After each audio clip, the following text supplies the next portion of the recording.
Either the Shroud of Turin, the alleged burial cloth of Jesus, is what it says it is, or it isn't. And here's the thing.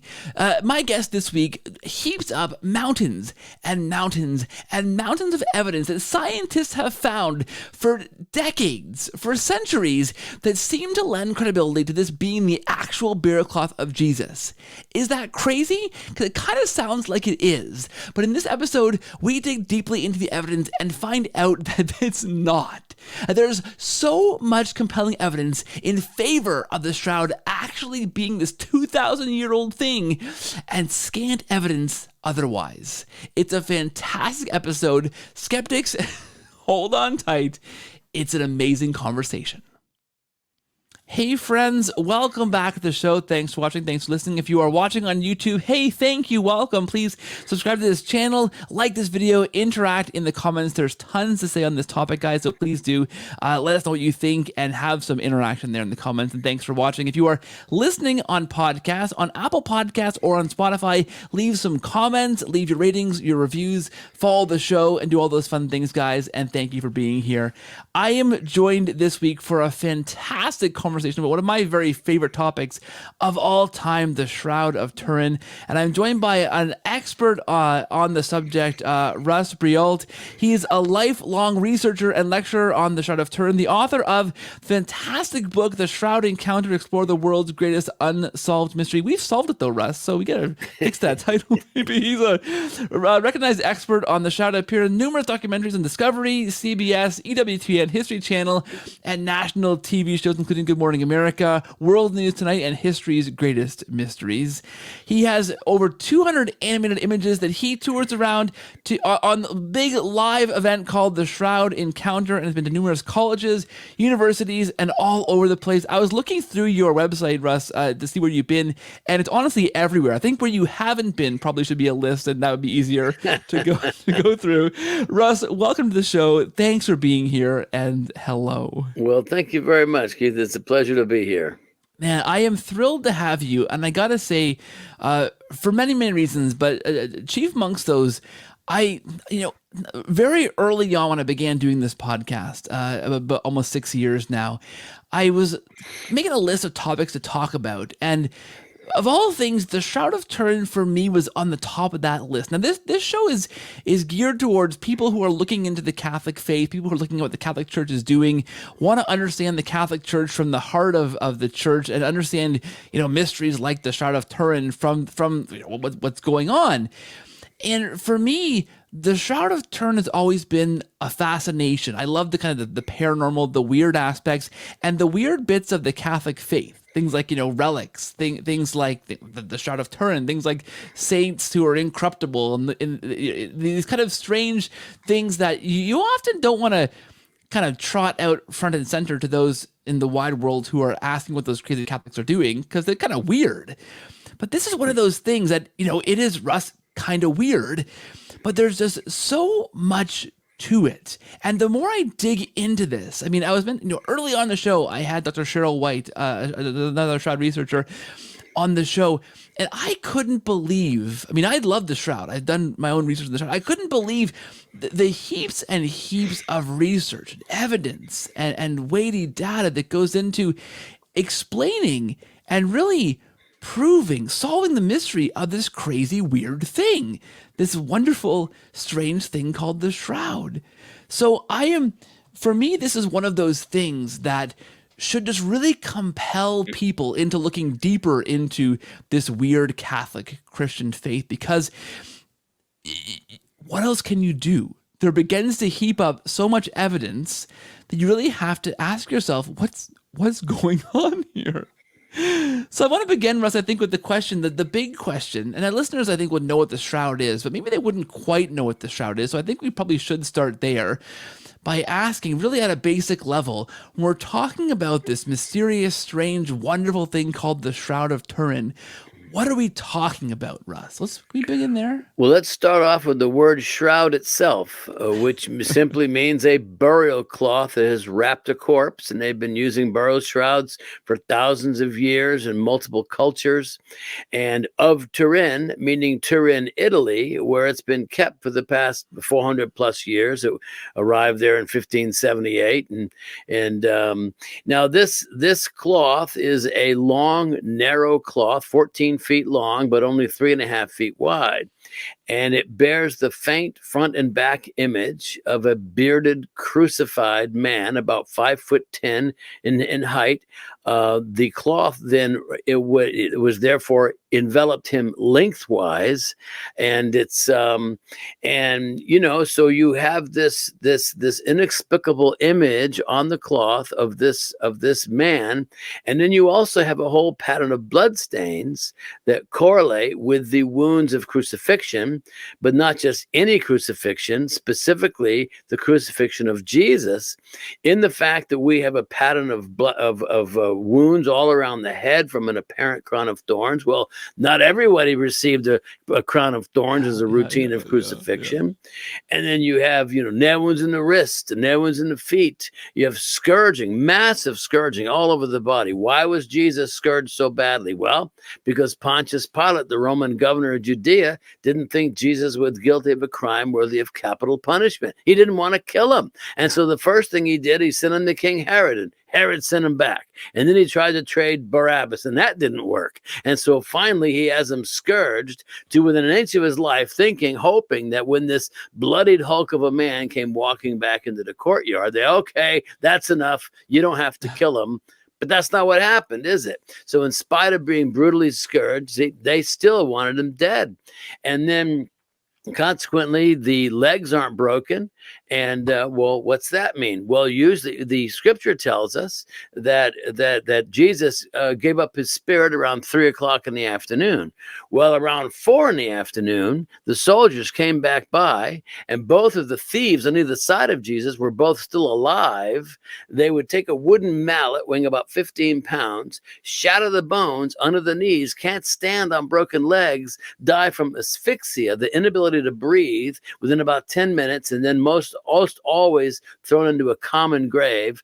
Rarely is anyone who is crucified receive an individual burial. And so what does the scripture say? When they came to Jesus, they noticed he was already dead. Therefore, they did not break his legs. Instead, one of the soldiers pierced him in the side with a spear, and out flowed blood and water. Probably not water, probably the separation of blood and blood serum. Serum is blood. When it's no longer circulating, it's going to separate the red blood cells separate from the clear plasma, and then outflows plasma or blood serum, and so that's probably what John saw. So everything in accordance with the pattern of wounds correlates with what we see on the shroud. Even down to the point where this cloth is a very expensive cloth. It is a 3-to-1 herringbone pattern weave, and made out of flax. It's doable in first century using first century loom technology, but it's expensive and therefore rare. And what does the scripture say? Joseph of Arimathea, a rich man, purchased a fine linen cloth. So everything correlates, everything. And so from that standpoint, there's no mistaken identity.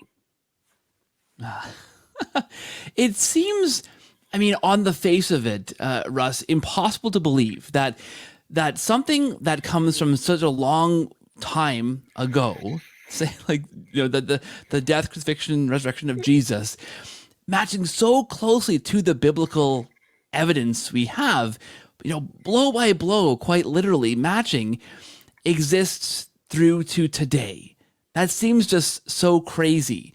And I want to get into kind of the best of the skeptical arguments, because I think you would do quite a good job kind of tamping those down, Russ. So I want to dig into those at some point.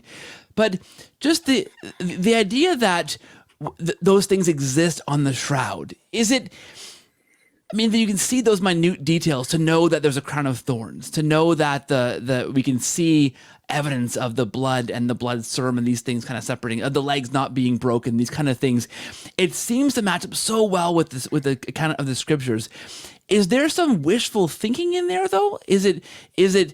Are we seeing things and reading it back into the shroud, or are we finding things and going, yeah, that, you know what I mean? That matches. Like, is it, because it seems so remarkable that it matches up so closely. It is remarkable. And if science didn't keep making new discoveries on the shroud might just go into the background and be forgotten about. Yeah. You know, but you know, the most significant event in the history of the shroud in the past 150 years was when it was photographed for the very first time in 1898. And really, the shroud had become rather obscure at that point. There were only a handful of exhibitions each century, and so the one in 1898 was the one in which the amateur photographer by the name of Secondo Pia, he was given access to, he had a big box camera, you know, there was a 9-day exhibition, and he tried and failed the first time, and then the second time he got his flash to actually work. And he brings this huge plate into his dark room and puts it into a developer solution. You know, this is ancient technology now. And then he pulls this negative plate out of this solution, and there is this famous photonegative image that we all know about. This haunting image of this face that you know is like, where did this come from? No one had ever seen the image in the photonegative, which for some reason looks so much clearer, so much more realistic, so much more detail can be discerned in the photonegative. And this, of course, launched the shroud onto the stage of scientific investigation. And so the shroud was photographed again in 1931 using much better technology now, and this whole negative image phenomenon was confirmed. And now, with the advent of print technology and magazines and newspapers, the images of the shroud go worldwide. And it's and so then, you know, so it seems that science and technology has advanced it, and it's and then, you know, even into the mid 1970s, with another advancement in technology, with crude by today's standards, but it was called a VP8 image analyzer, and it was just this little device that could correlate lights and darks with elevation. And so they scanned a picture of the shroud. We're talking 2 Air Force scientists back in 1975, and both were Catholic, and both were intrigued by the shroud. And so they said, let's just use this new computer here and scan a picture of the shroud. And lo and behold, the shroud image zooms off the view screen in 3-dimensional contour, which suggests then that this cloth contains distance information. In other words, the closer the cloth is to the body, the darker the image, the farther from the body, the lighter the image.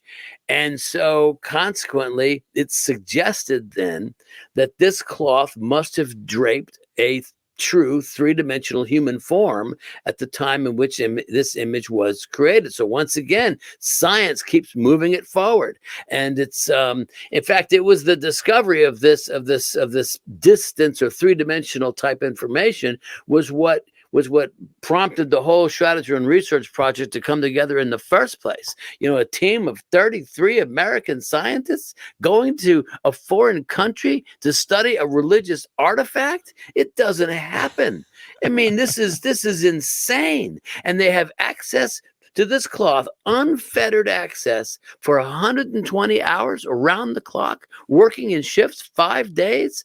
And it's, you know, doing all these tests. And And so once again, science moves it forward with the astonishing conclusion that there's no trace of paint, ink, dye, pigmentation, stain. There are no artistic substances on the cloth to account for the image. And what is thought to be blood is blood, and it's AB blood type. And 1995, they did a test, and they pretty sure it's probably human male DNA. And it's so once again, science keeps it moving forward. And it's so to your point, without the intervention of science, it probably would have, faded into the background as just another obscure relic. So that's the amazing thing. So. Yeah, I think that is so fascinating, and I think what this is what I really kind of latched onto when I first began to really dig into the evidence of the shroud and what the shroud is all about. And it's the fact that you mentioned this at the beginning there, Russ, what you were saying, that even before we saw the image of the man on the shroud as we know it today, in that kind of photo negative image, the shroud was revered, was called the shroud. It was believed to be the burial shroud of Jesus before anyone ever saw the image of Jesus on there like we do today. So it wasn't as if, and this I think is a great way of really underscoring the reality of this, not some kind of medieval forgery or trickery, because nobody saw that image and goes, oh yeah, that's Jesus on there. We should revere this cloth. Let's put it up in a museum or put it up in our little chapel or something. The cloth came first, the image came second. Like, they revered this cloth before they knew the image was there like it is, right? That is so fascinating to me. Well, for centuries, the Catholics have obviously venerated it as the burial shroud of Jesus. Yeah. But it was primarily, to tell you the truth, it was kind of more of an Italian thing. And it was, it didn't really because photography is what made it go worldwide. Yeah. And so now the whole world knows about the shroud. And it's and that's the significance of what occurred in 1898. And it's and so because clearly all of your popes have attested to the authenticity of the shroud. And it's and the but I think you were talking earlier about how is it possible that this cloth with this inexplicable image still exists? Here it is. We live in a skeptical age, we live in a scientific age, and we scratch our head. Really? Is this possible? And but you know what? I want to go back to the gospel narratives, which is really important. John chapter 20, verses 1-9. Mary Magdalene and the two other women that are with her going to the tomb early Sunday morning. They have spices and ointments. They're going to finish preparing the burial of Jesus that was unfinished on Friday because it was a hasty burial. They had to, Joseph of Arimathea, Nicodemus, both had to hurry Jesus into the tomb, quickly wrap him in the burial shroud, and then prepare for the Passover, which was looming. It was imminent. It started at sundown, and it's and so the women were going Sunday morning to finish the preparation of the body. When they got to the side of the tomb, the stone was already rolled aside from the entrance. And it says, and Mary peeks inside that tomb, sees that the body's gone, runs to find the apostles, and says, someone has taken our Lord's body out of the tomb, and I don't know where they've put him. So she thinks the body's been stolen. Yeah. Now, Peter and John run back down to the tomb. John makes a point letting everyone know that he got there first. And then Peter finally gets there. He goes right inside that tomb and sees the linen cloth lying there. Then John goes in. He also sees the linen cloth lying there and believes. Believes what? Well, believes that he had risen. Well, why would he believe that? Well, because that's what the rumor was. A rumor started by Jesus himself that he would rise again on the third day. That's why they had Roman soldiers placed outside the tomb to prevent anyone from stealing the body and claiming a resurrection. And so John knew exactly what he saw. Now, he didn't understand what resurrection meant, but he knew that here was this cloth laid out on that flat slab in the back of the tomb. And it was just as if it was put there on Friday, undisturbed, nothing moved, except now the body's just gone. Now, that might make you think something interesting had occurred. Now, so here's from an apologetic idea, from an apologetic argument then, is John becomes the first of the apostles to believe in the resurrection based on the evidence of the linen cloth lying there. So not only is the shroud the first piece of evidence that Jesus had risen from the dead, John becomes the first of the apostles to believe in the resurrection based on that evidence. Now, the question then was that linen cloth lying there in the tomb only for the benefit of Peter and John? Or was it for the benefit of the whole world throughout all generations? Well, how do you think God works? The same gospel, John 3:16, for God so loved the world that he gave his only begotten son, right? So obviously, I don't think it was just for some personal, private interpretation. And so now one more thing along that vein is in Acts chapter 1, verse 3, it says this: after his suffering, Jesus showed himself to be alive to the apostles through many convincing proofs. Now, most all those were post-resurrection appearances, but the first proof was the linen cloth lying there in the tomb. Why then is it such a stretch to believe that this cloth, the first piece of evidence, was preserved, maintained, passed down through generations, and is in Turin, Italy right now? And it's now for the Jews, I think it was a real problem, is because it's unclean. It wrapped a corpse. It's covered with blood. It's doubly unclean. But wait a minute, Jesus was dead, but now he's not. So is it clean or is it unclean? We don't know. Let's give it to the Gentiles and let them figure it out. And so I think that that's probably what happened. I think it quickly left Jerusalem and made its way to Edessa, which today would be in southern Turkey. And it's and I think primarily because of, number one, the Jews didn't know what to do with it. I'm talking about the Jews that were followers of Jesus. They didn't know what to do with it. And then there would have been the persistent fear that it would be found and destroyed by either the Romans or the adversarial Jews.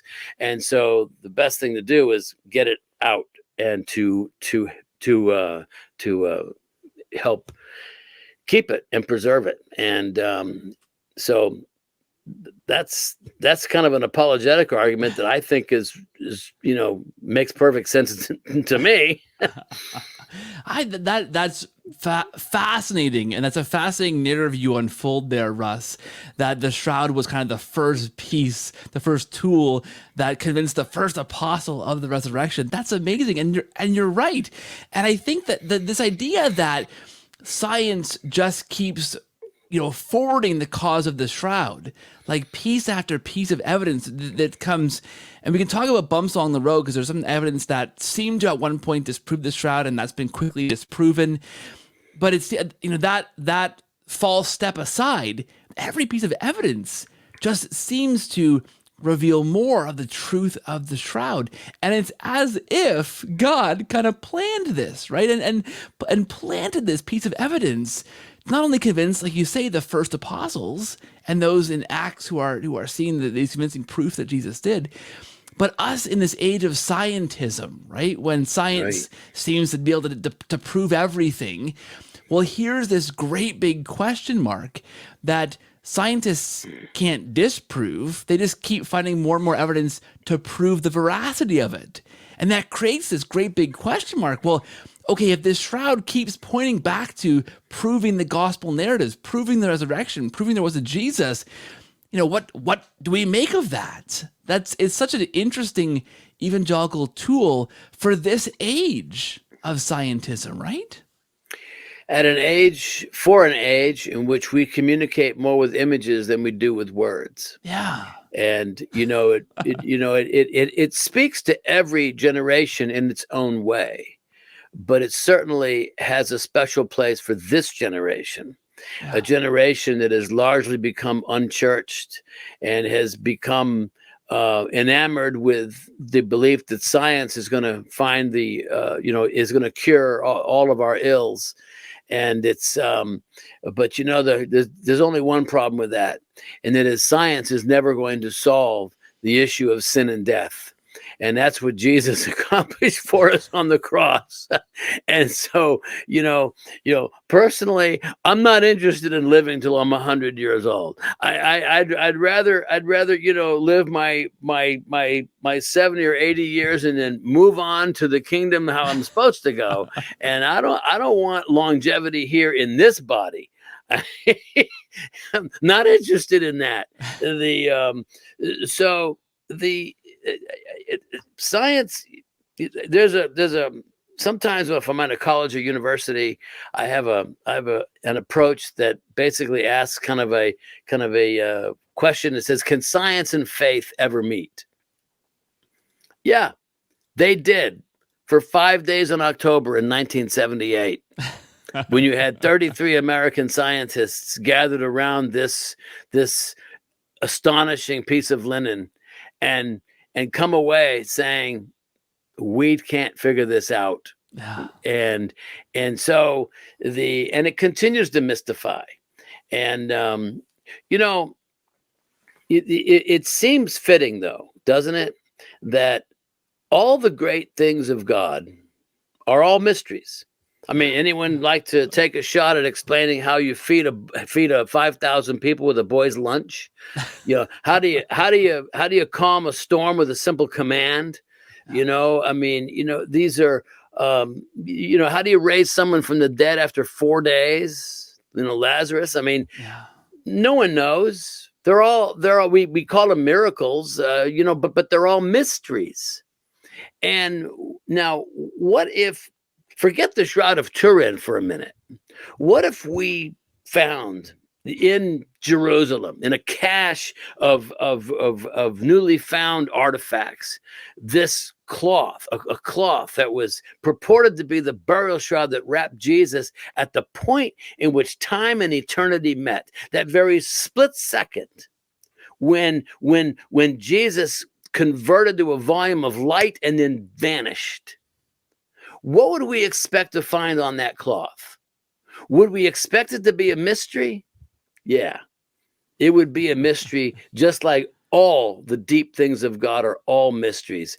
And that's why we can't figure out the shroud, because it's a mystery, just like the feeding of the multitude, just like all the things that God did as recorded in the New Testament.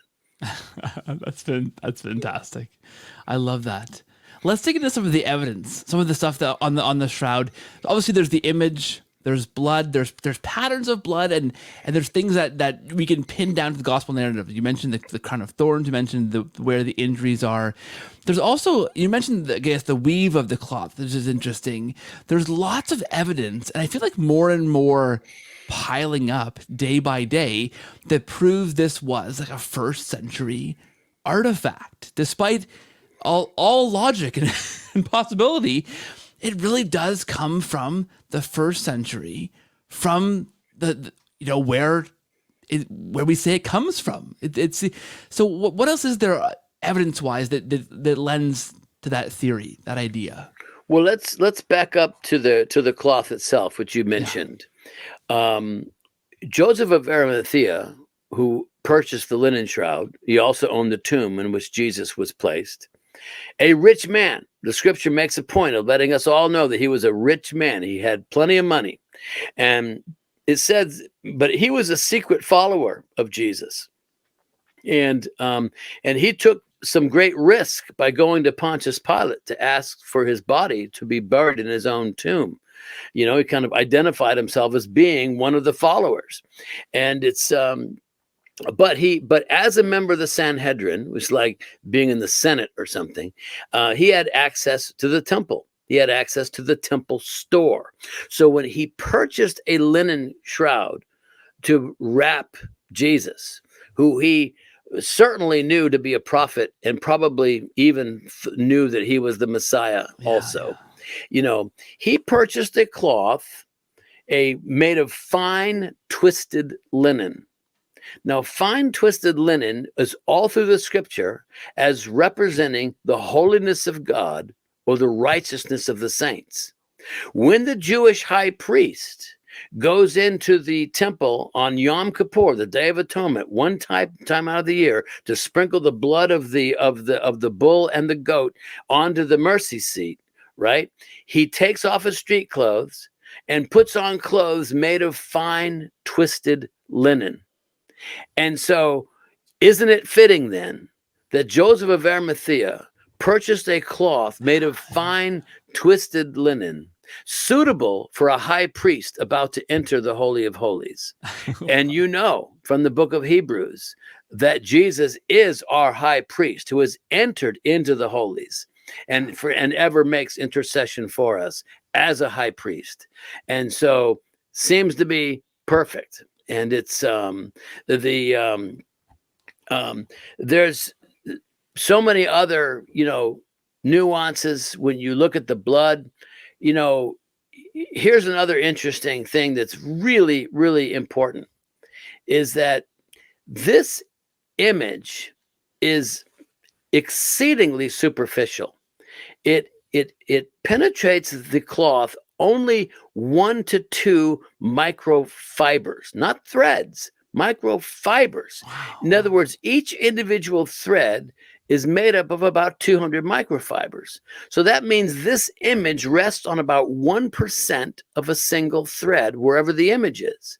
Wow. And so in other words, so when you look at the shroud, you see a whole pattern of burns from a fire in 1532. You see water stains. You see blood stains. If you flip the cloth over, you would see all that. You'd see the burns, the water stains, the blood stains, but you would not see the image of the man. The image of the man is a purely superficial phenomenon, only affecting the inside fibers facing the body. And so you have to, now what's really interesting from science is that this image intensity is the same everywhere across the frontal image, everywhere across the dorsal image. It's the same. And so it would seem like you need a piece of technology to accomplish that, like some kind of a laser thing. But the allegations of it being a medieval artwork would say, well, it can't be any, the soonest it could have been produced is in the 14th century. I don't think we had any lasers back then. But then what's also interesting is that you have a whole pattern of blood stains, but there's no image under the blood. If there's no image under the blood, then that tells you the order of events. That means you have this whole pattern of blood stains on the cloth first, followed by the image. Now, when did the image get there? I don't know. Maybe 3 days later. All we know is later, which makes perfect sense if it's authentic. Good Friday followed by Easter Sunday, but it makes no sense if it's the work of an artist. Why would an artist even conceive of crafting a whole pattern of bloodstains and then try to figure out how to craft an image around it? That would be ridiculous. No one would do it, and no one could do it. And so this chicken or the egg type of a dilemma is really interesting. When the chicken or the egg, comes down to, well, what did you have, the chicken first or did you have the DNA first? And it's the same thing with this. You have a whole pattern of blood stains, but the blood was first, followed by the image, which gives you the order of events. And it's and so that right there is just astounding. Yeah, that's completely wild. Like, nothing explains that. Like you say, right? There's no, because again, like there's all kinds of skeptical kind of pushback. Oh, it was a medieval forgery. There's some kind of art technique that maybe was lost in the sands of time we don't know about, but it must have existed. Well, yeah, lasers. Like, did you have lasers back in the like some of these things are just totally implausible if you begin to scratch below the surface. Like the fact that you say here, Russ, that the blood had to have come first. We know that. Well, what kind of laser-wielding maniac artist can put blood on the cloth first? This ancient weave. Okay, like, here's the narrative I'm thinking of here, Russ. Maniac artist acquires this cloth from like ancient Jerusalem, right? That we can date back to that time because the weave and other things to prove that. He gets this cloth. Okay, he puts this blood on the cloth in a pattern that matches the gospel narrative. Waits for 3 days, I don't know, for it to dry, but gets it right, so it drips and runs the right way, so it looks like a person is wearing it. Or I don't know, maybe his buddy is under the cloth, so it actually kind of like what is. And then he acquires this laser via time travel and comes back and shoots his buddy with this laser, but just enough to get the. I mean, I get the lasers, I guess, from underneath the cloth with the guy wearing it. So it goes through his buddy's skin up into the cloth. I mean, it's crazy. Like, strangely enough, Occam's razor, the atheist's favorite test of anything, right, would seem to prove that this is what it says it is. Because there's no, like, the least complicated way of getting the shroud in my mind is it's the Shroud of Turin. It's the burial cloth of Jesus. Like, that's the least, right? The most likely case when you look at how else this could be created in my mind.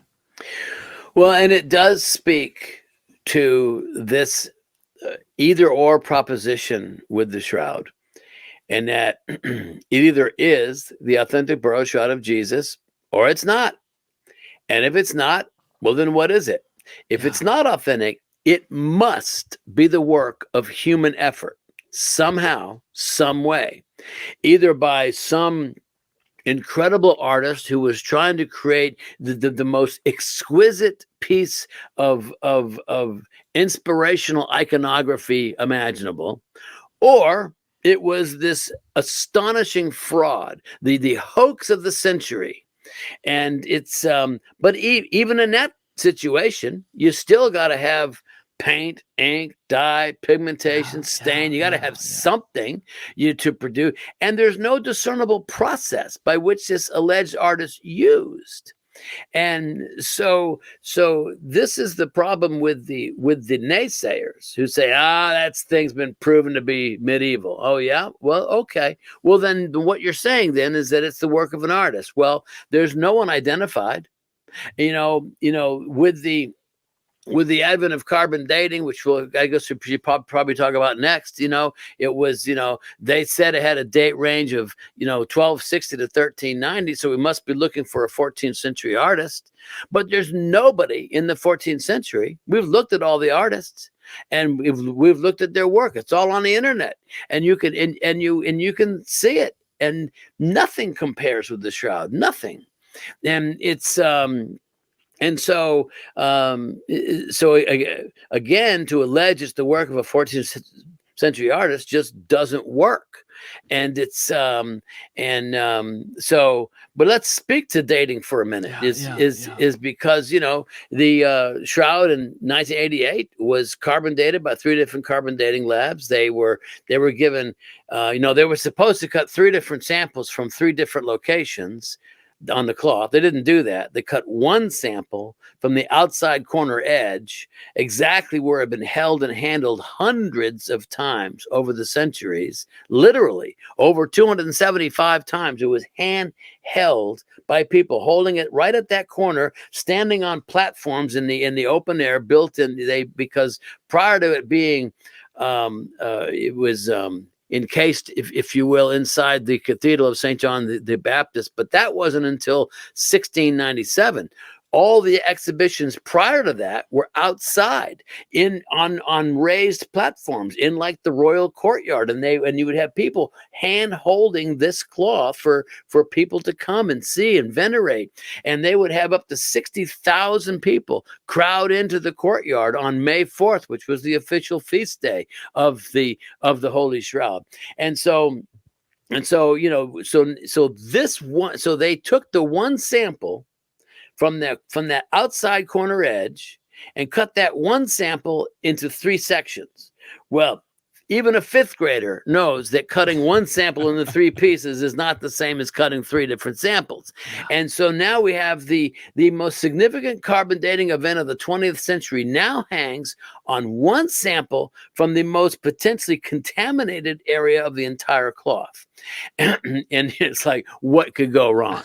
And it's and so now enter Ray Rogers. Ray Rogers, the thermal chemist with the Los Alamos National Laboratory.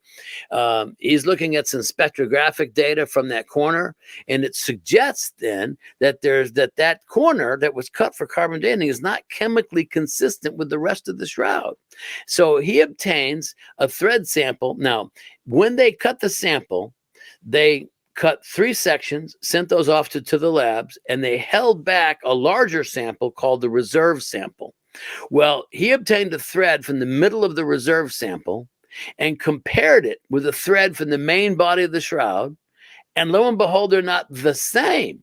Well, my goodness, what are we talking about? He publishes in a peer-reviewed journal in 2005 and says that there is cotton mixed in with the flax in that corner, but there's no cotton anywhere else on the shroud. There appears to be some kind of a root dye to blend in the newer, brighter cotton threads. And there appears to be the presence of starch to stiffen the threads to affect some kind of repair. In other words, it seems that we have all the ingredients for some kind of a medieval reweave or some kind of a medieval repair. And so now we don't even know what we dated, because we only have one sample cut in 3 pieces. And so now enter the latest piece of technology, of dating technology, that was just out in the news recently, and it's called wide-angle X-ray scattering. Now looking at fibers from the shroud, they can determine, or fibers from any fabric, they can determine the amount of natural aging in these fibers using this technology called wide angle. It's a kind of an X-ray and combined with a microscope to get down into the fibers, and you can count all of the little breaks that are in the fibers, and the more breaks, then the older it is, and so the best cloth that correlated with the amount of natural aging found in fibers from the shroud, that sample was taken from Masada, which is in Israel circa 1st century. Wow. And there's other dating as well that also puts it to 1st century. And so now, it's important now to look at the historical trail. And now we know that the shroud didn't just originate in 1350 as the early allegations were, but actually was in Constantinople in 1204 and was stolen during the Fourth Crusade, stolen by the French. And it goes underground for about 150 years because the Fourth Crusade was never supposed to go to Constantinople. It was supposed to go to the Holy Land and liberate the Holy Land from Muslim control. But, they didn't raise enough money. And so they diverted to Constantinople instead. And of course, this was a tragic event, and 3 days of pillage and stealing and ripping off, and it's and so this is when the shroud that was there, we know it was there, and it was stolen by the French in 1204, goes underground for about 150 years because the Pope had put an edict of excommunication on anyone who stole relics and didn't return them. What's the chance? And so it goes underground. And then, but this cloth that was stolen in 1204, we know historically arrived in Constantinople in 944. And so, well, wait a minute. How does that square with a date range of 1260 to 1390? It doesn't. And so now we know historically that the carbon date is absolutely wrong. And now with these other dating techniques, we can be pretty assured at this point that it probably is first century. Yeah. For a while, that carbon dating was the thing that kind of led some or discredited the shroud, right? Okay, so we couldn't figure out how it was made. We couldn't find paint, pigment. We don't know a mechanism about how this thing was done, but we know that it dates to this time because of that carbon dating. Like that was the one thing that maybe a skeptic would hold on to and say, I don't know how it was made, but definitely it's from this time. This carbon dating proves that thing.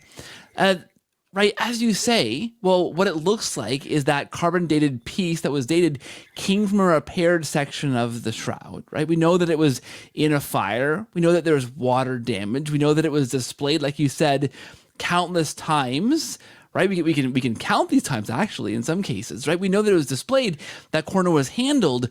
So it seems like that carbon dating piece that was dated, right, that was also notably, as you say, kind of incorrectly done. It didn't follow the scientific rigor that was supposed to have been done to make that dating. It was kind of the one section cut into three. But that section there appears to be a newer repaired section. And so the other tests we have, right, the evidence that shows, this was a newer section, that then puts into question that carbon dating, which was really the one thing that the skeptic could hold out and say, yeah, I don't know anything else, but I know that it must come from here because this thing says, right? That's now, right, under extreme scrutiny, right? If not disproved at this point, I think. Is it safe to say? I would say so. It's going to depend on who you talk to. You have people that are ardent skeptics are going to hang on to carbon dating no matter what. And no amount of evidence is going to change your mind unless we get in there and do another carbon date. But I would say though that if I can promote my book for a minute, Shroud Encounter, Explore the World's Greatest Unsolved Mystery. In this book, chapter 9 is called The Challenge of Art History.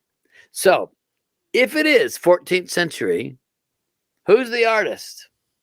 And so we look at medieval art. We compare medieval art with the shroud.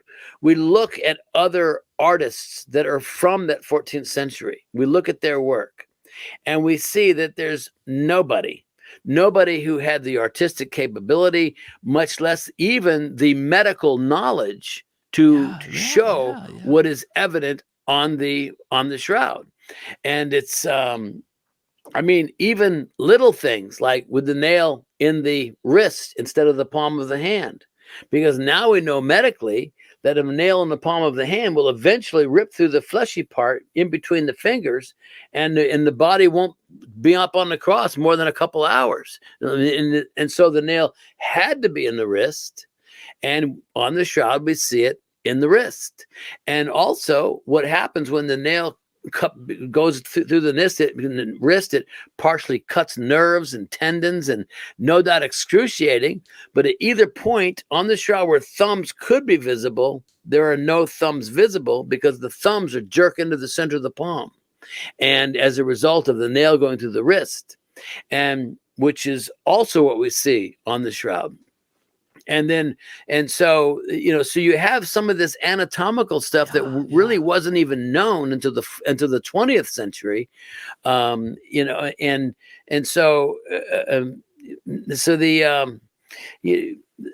so again, back to that either or proposition. Okay, fine. If you want to hang your hat on the carbon date, you go for it. But then it's also incumbent upon you to show how some alleged medieval artists came up with it.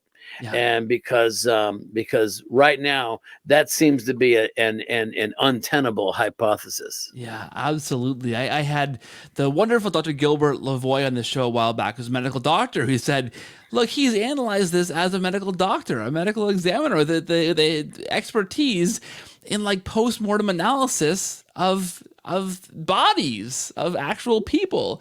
And like you say, Russ, like nobody had that expertise back then.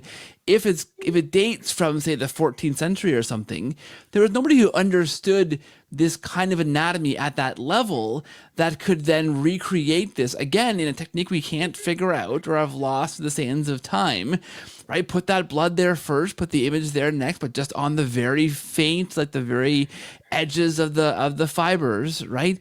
The technique didn't exist. We can't find evidence of it. And yeah, that anatomy is so fascinating. And again, one of those things that science just keeps doubling down on. The more research we do into the shroud, the more science shows that blow by blow, like the anatomy is spot on. It's right? And nobody was thinking in that depth at that time, right? Or knew those things we know now. That's remarkable.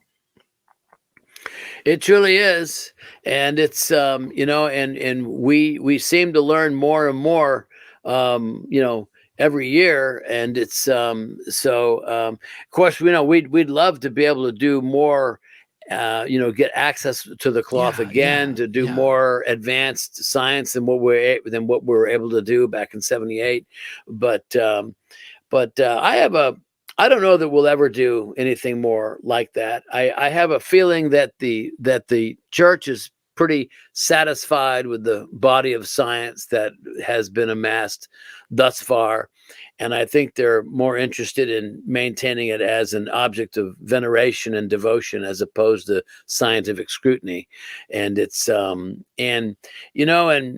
maybe in the current state of where it's at right now, it's one of the descriptions. This is by the I don't know exactly who said this, but it was called the shroud was called a symbol of veneration worthy, a symbol of Christ's suffering worthy of veneration. And by calling it a symbol, they kind of walk that middle path that, where it can't be absolutely certain that this is, in fact, the burial shroud of Jesus. And they're right, because we don't have the DNA of Jesus to match it up with something we might extract from the shroud.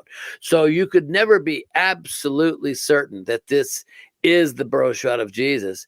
But we can also, from another point of view, is that we can prove what it's not.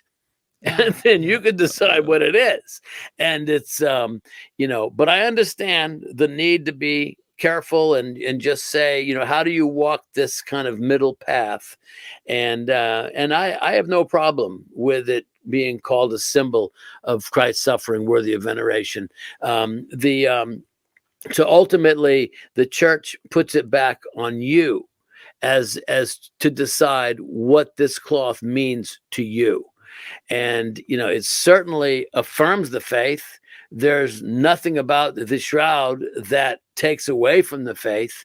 And it's, and it could very well be authentic. I certainly think it is, because I can't get my head around that there's some alleged medieval artist who lived hundreds of years before Leonardo. We don't know who he is. We don't know how he did it, and he never did anything else. I mean, that's just doesn't quite get it for me.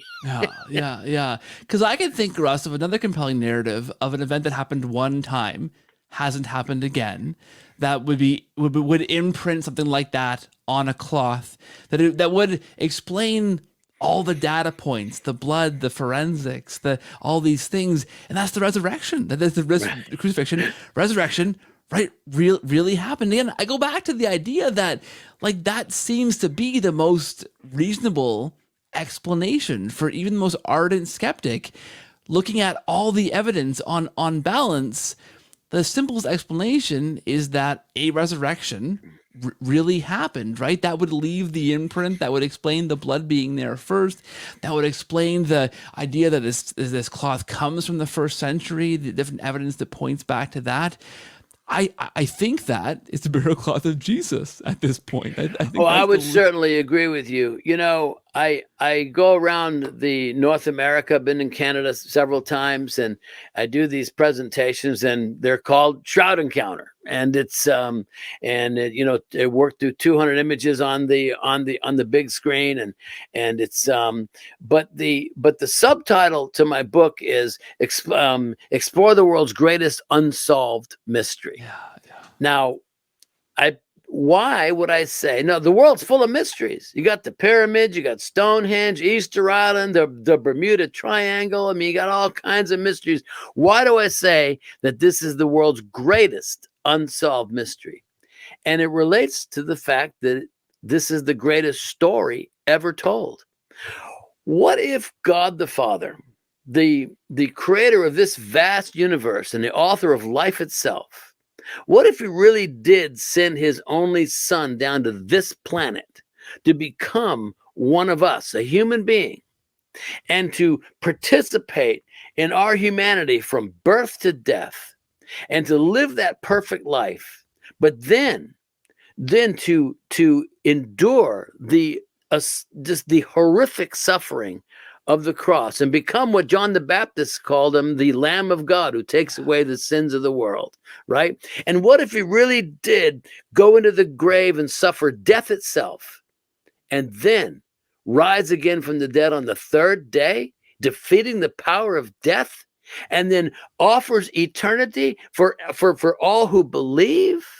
Would that not be the greatest story ever told? And that's why this is the greatest unsolved mystery. Now, you and I know it's not unsolved, but for the world at large, we'll call it an unsolved mystery.